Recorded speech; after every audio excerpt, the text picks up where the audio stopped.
This is Chapter 3 of the Second Geneva Convention. Hospital ships. Article 22. Military hospital ships, that is to say, ships built or equipped by the power specially and solely with a view to assisting wounded, sick, and shipwrecked, to treating them and to transporting them, may in no circumstances be attacked or captured, but shall at all times be respected and protected on condition that their names and descriptions have been notified to the parties of the conflict 10 days before those ships are employed. The characteristics which must appear in the notification shall include registered gross tonnage, the length from stem to stern, and the number of masts and funnels. Article 23. Establishments ashore entitled to the protection of the Geneva Convention for the amelioration of the condition of the wounded and sick in armed forces in the field, August 12, 1949, shall be protected from bombardment or attack from the sea. Article 24. Hospital ships utilized by National Red Cross societies, by officially organized relief societies, or by private persons shall have the same protection as military hospital ships and shall be exempt from capture if the parties to the conflict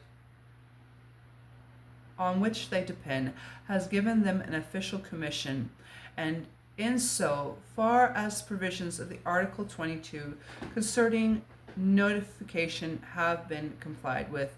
These ships must be provided with certificates from the responsible authorities stating that the vessels have been under their control while fitting out and on departure. Article 25.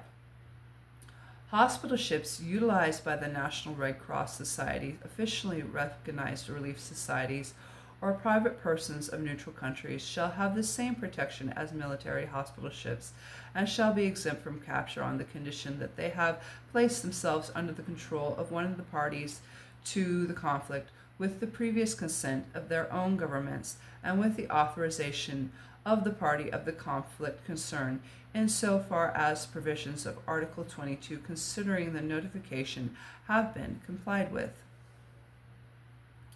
Article 27.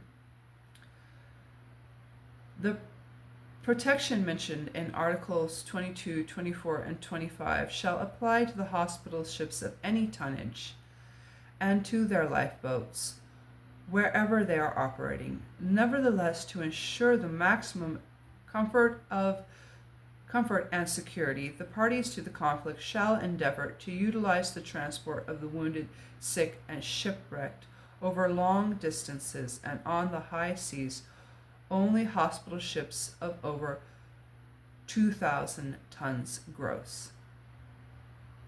Article 27.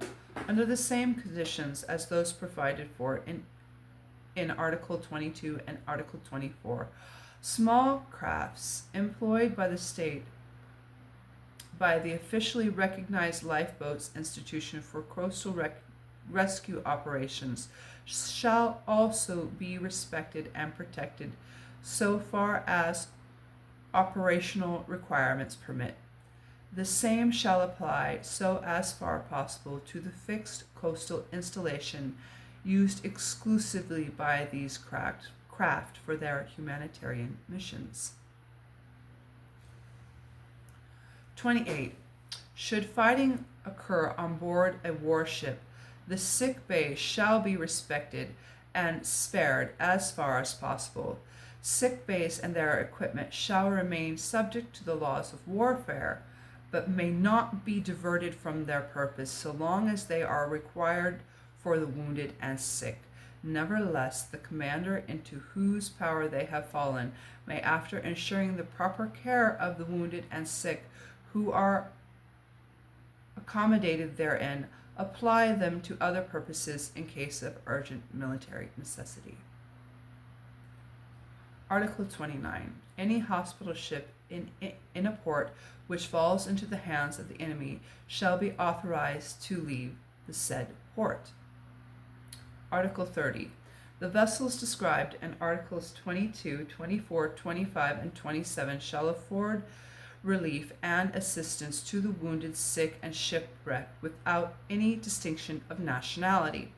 The high contracting parties undertake not to use these vessels for any military purpose. Such vessels shall in no wise hamper the movements of the combatants.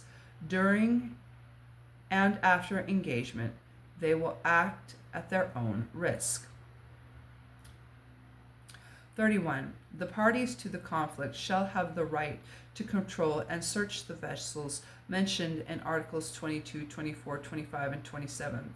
They can refuse assistance from these vessels, order them off, and make them take a certain course, control the use of their wireless and other means of communication, and even detain them for a period not exceeding 7 days from the time of inception, if the gravity of the circumstances so requires.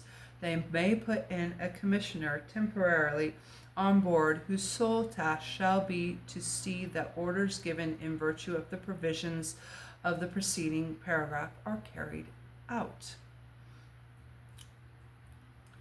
As so far as possible, the parties to the conflict shall enter in the logs of the hospital ship in a language he can understand the orders they have given the captain of the vessel.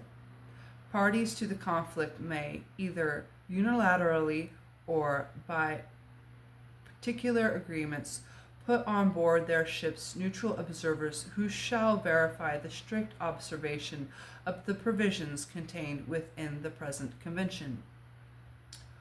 Article 32. Vessels described in Articles 22, 24, 25, and 27 are not classed as warships as regards their stay in a neutral port.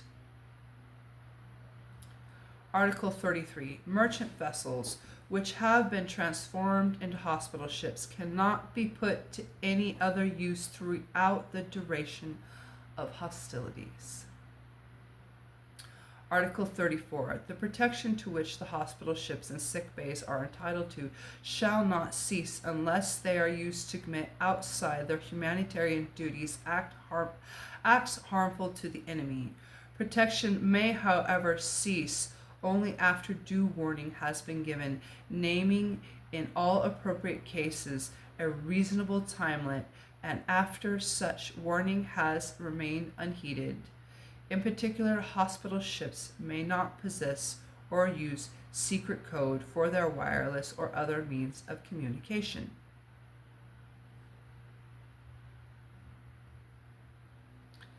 Article 35. The following conditions shall not be considered as depriving hospital ships or sick bays of vessels of the protection due to them. 1. The fact that the crews or ship bays are armed for the maintenance of order for their own self-defense or that of the sick and wounded. 2. The presence on board of apparatus exclusively intended to facilitate navigation or communication. 3. The discovery on board hospital ships or in sick bays of portable arms and ammunition taken from the wounded, sick, and shipwrecked, and not yet handed into the proper service. 4. The fact that humanitarian activities of hospital ships and sick bays of vessels or of the crews extend to the care of the wounded, sick, or shipwrecked civilians. The transport of equipment and personnel intended exclusively for medical duties over and above the normal requirements.